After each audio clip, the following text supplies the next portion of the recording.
Last week nung ako'y kumuha ng kangkong, lahat po ito, itong area to hindi pa naani. Ito, ngayon naani nila, salamat sa Diyos. May paparating na naman ang bagyot. Pag hindi na rin ako, sayang ang palay. Ayan. Sugod tayo mga kabayan.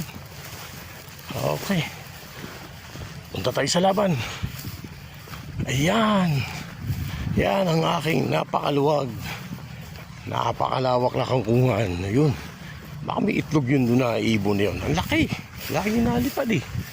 Ayan o. Ayan o. Okay, halika na't samahan mo ako. Ang baka ngayon laging busog kasi pag tag-ulan. Pero pag nagtag-init, kahit short nyo kakainin yan.